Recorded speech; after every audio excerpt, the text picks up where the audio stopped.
Let me carry on from where we left off in the morning's discussion, I think, and return to one of the documents that we were given for the seminar, which started out with the sentence, "The world continues to face ever more daunting challenges that can only be overcome by international cooperation."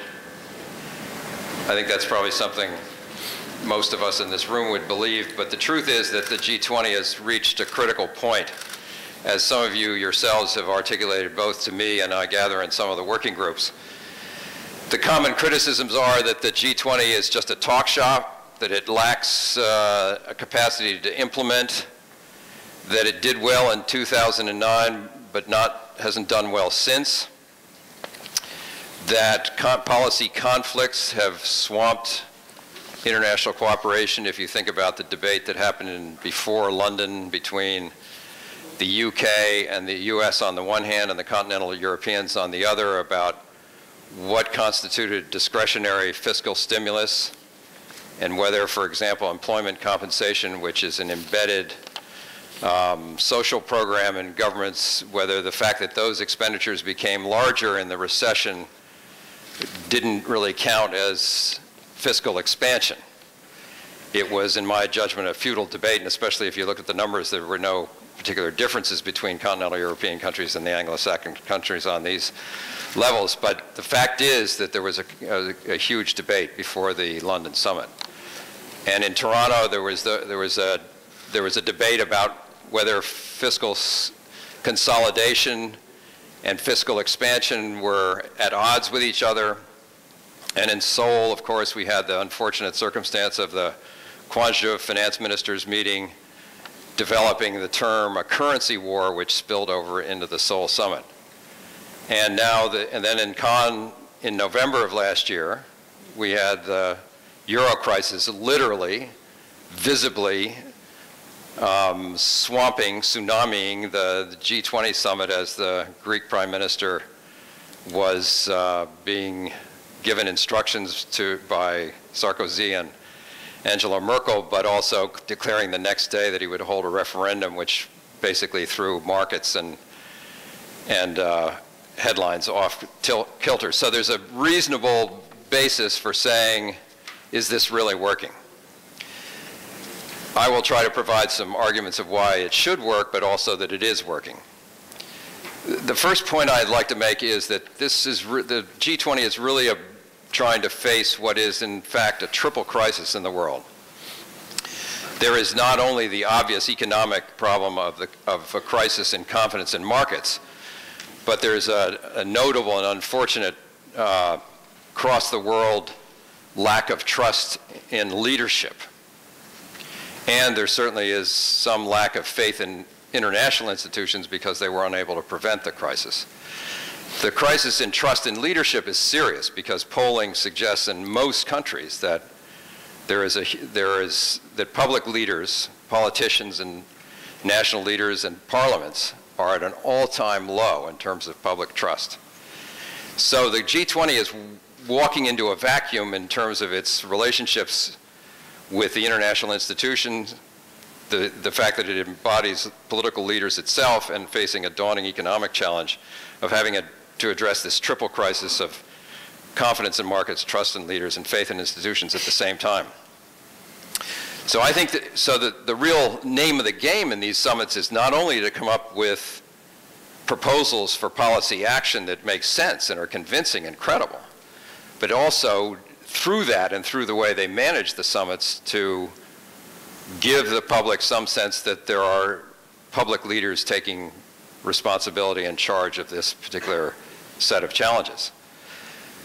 So the problems that the G20 has is in fulfilling that function of providing global leadership as a political matter as well as global policies as an economic matter are that, number one, I think that it's fair to say in the Seoul sequence from Gwangju to the Seoul G20 summit in November, the Gwangju finance ministers meeting in October, is that to some extent the leaders have let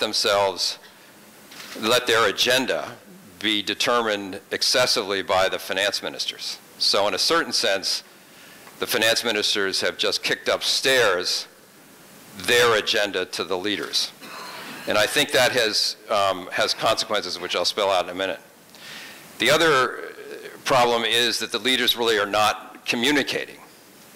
And part of the reason they're not communicating is that they're not giving deliberate effort to do so.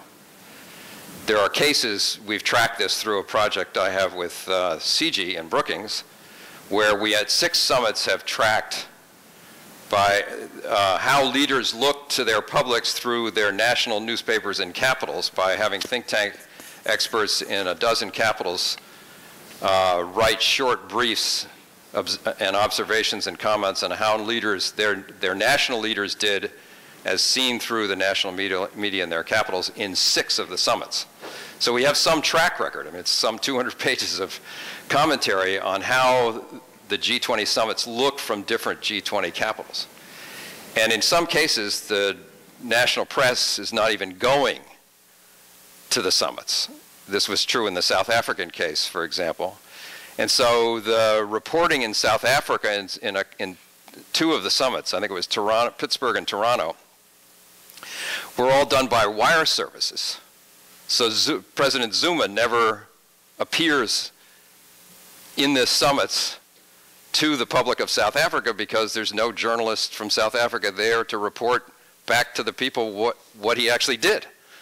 And then there's a case where there are some, where the National Press Corps is present, but the leaders don't meet with the press corps. And neither before, not during, and not after.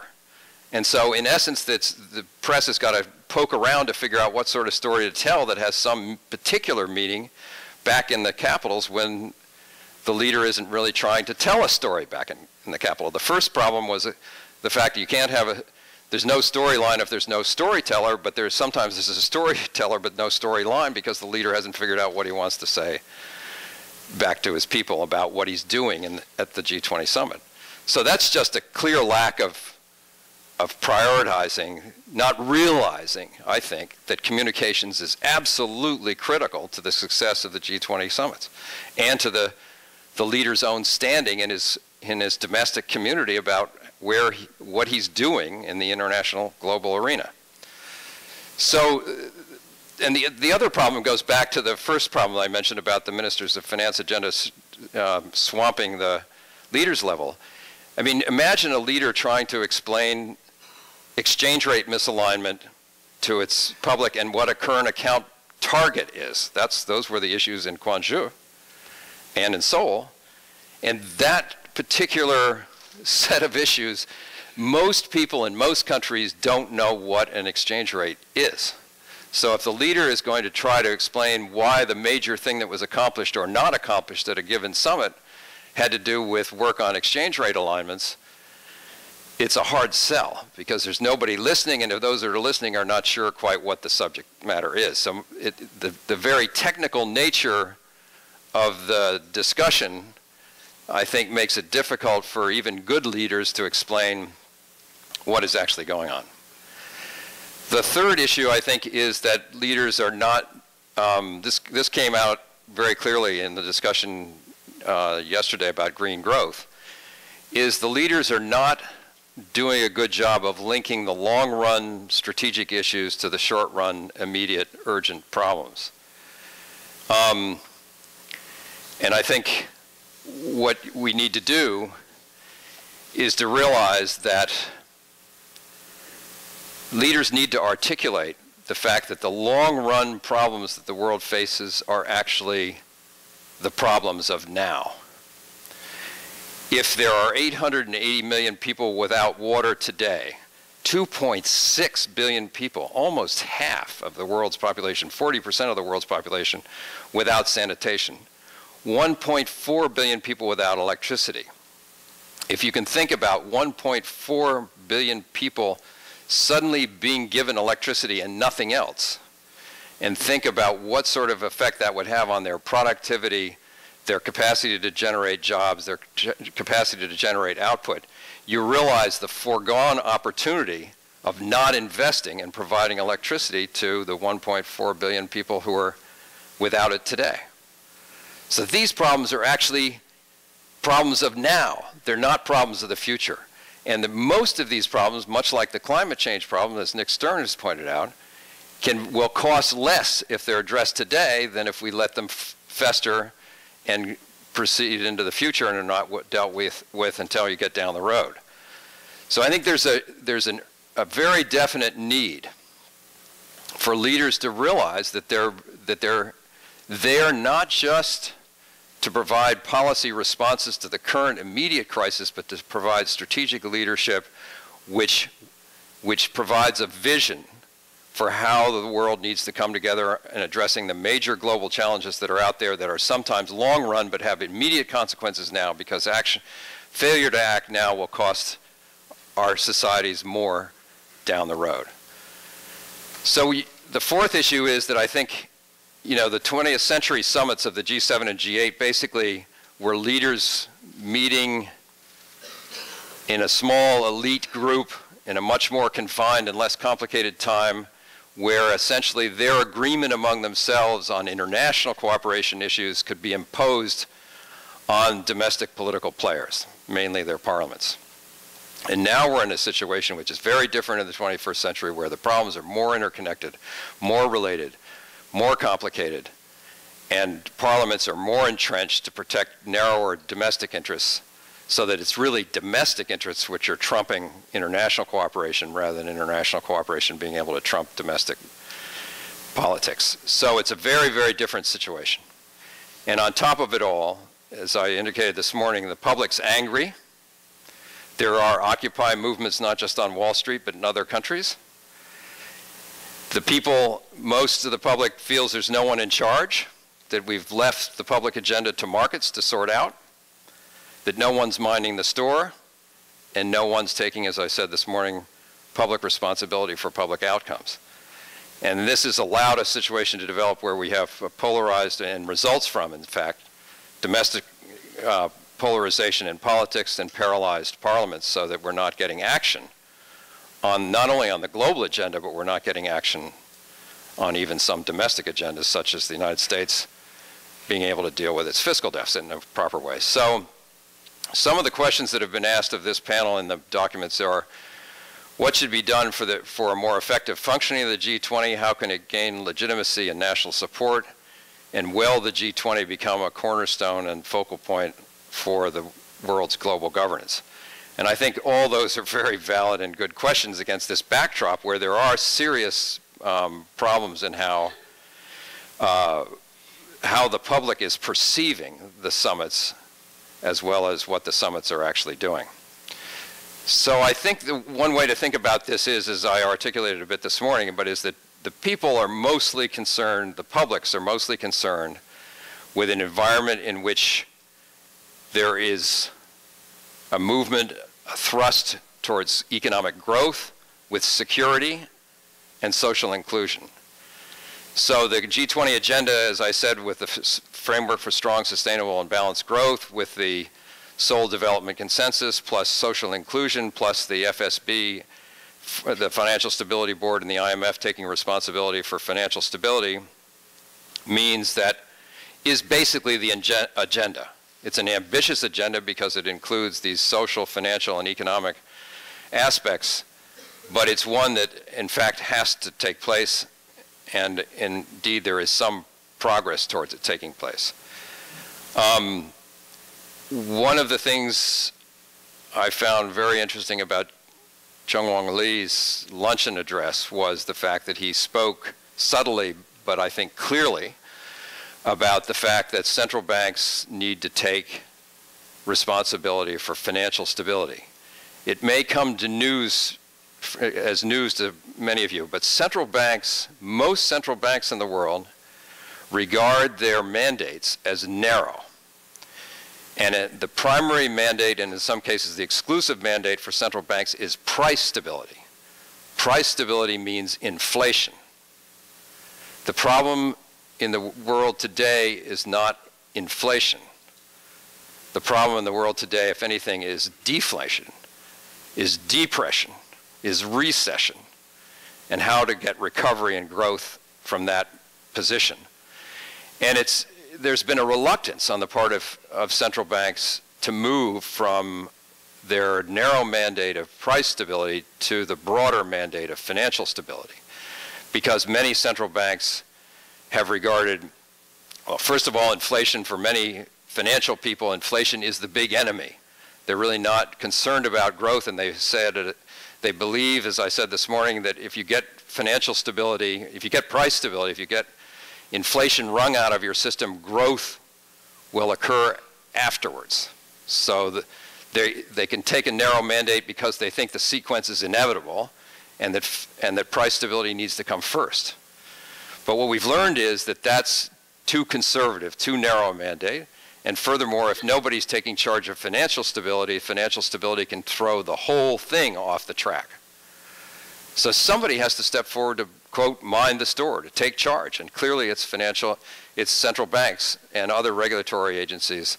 And the role of the Financial Stability Board, which the G20 is now a member of, or all G20 countries are members of, is now in a position to sort of push these national agendas towards increasing monitoring and evaluation and regulation of national domestic financial markets, and to push international norms for financial oversight, supervision, and regulation of capital flows among countries, so that weak points and flare-up points and volatility, tipping points can be perceived in advance, and some actions can be taken to preempt them and to maintain financial stability. It's a tall order. If I was a public official, I would be reluctant to take it on. I can understand why people simply want to duck it, but it can't be ducked. It can't be avoided. It can't be neglected. It's something that has to happen. So I think there is a major issue here of getting some out of the G20, and major movement in the G20, in fact, through Basel III, through the Basel Committee, through the work of the FSB itself to encourage strengthening national authorities and agencies in this field, and that's no small achievement. So the other problem is this intertemporal problem, where essentially there's been this failure to essentially discount future risks into the present. I mean, the climate change problem is the classic and easier example to think of, is that if you have, as Nick Stern very definitely showed, if you avoid taking responsibility for greenhouse gas emissions and climate change and global warming today, it's going to cost the world more later to fix it than it would if we started it now. And equally, you could say the same thing about the European crisis. I mean, there is this point that has to do with the firewall in dealing with the current financial crisis in Europe, that the slower you are to put in money as a firewall, either at the European level, at the global level through the IMF, the more money you're going to have to put in to be credible. And the more money that you put in, and the sooner you put it in, the less chance is that that money will actually be called upon and used. But instead, what's been happening is there is a game of chicken going on where namely the Germans, those who were reluctant to put their money on the table, are trying to make sure that by putting money too early on the table, they don't encourage profligacy and soft-heartedness on the part of those governments like the Greek government need to do in terms of taking responsibility for their fiscal deficits.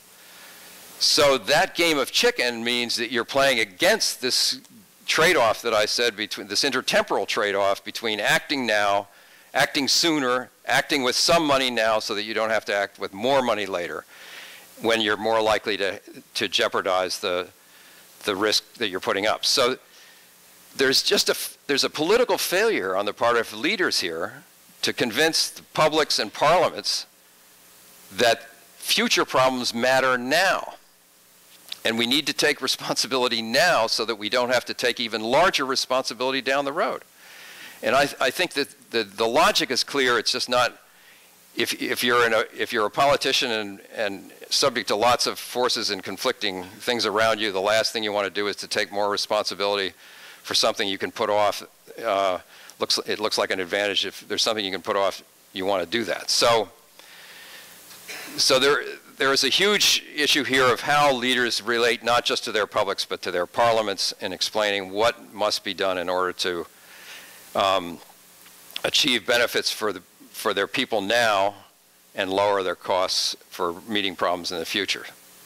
So they're failing to really articulate to the public the relationship between global issues and challenges and domestic interests, between the future and the present, and between the long run and the short run. So there's a failure of strategic vision of communications and leadership all at once.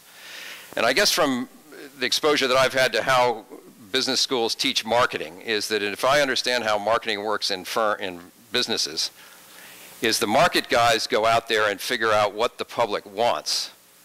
And that has a huge impact on the shape of the product. I just bought 2 Apple products in the last 6 months. And it's very clear that Steve Jobs and the whole Apple industry has understood what the public wants in terms of a smartphone and in terms of a laptop. And they're taking over the entire market. They're putting BlackBerry out of business.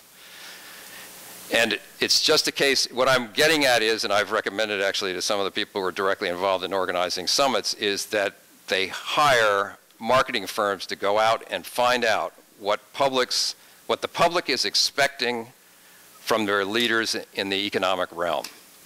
Figure out what it is that would address the anxieties, fears, and hopes that the public has, and then shape the product, the policies around those anxieties, those understandings of what the public's anticipating and expecting from its leaders, so that the message is driven by a product which meets the public's expectations. And instead, we've got people sitting around talking about exchange rate realignments which don't have anything to do with something that the public is actually worried about because it's too complex and too distant from their daily lives. And trying to explain that is not what you want to be doing. So I just think there's a need here to join the 2 elements of the triple crisis, and to have leaders realize that they're doing 2 things at once when they meet in G20 summits. They're trying to come up with policies among themselves which make sense in terms of the problems themselves, but at the same time they need to convey to their publics and their societies that they are leading, and that they are, by leading, they are addressing the needs, the felt needs, and the fears that the public now has, and the anger the public is feeling. Otherwise, they may deliver a product which they consider to be the right product, but which the public doesn't understand.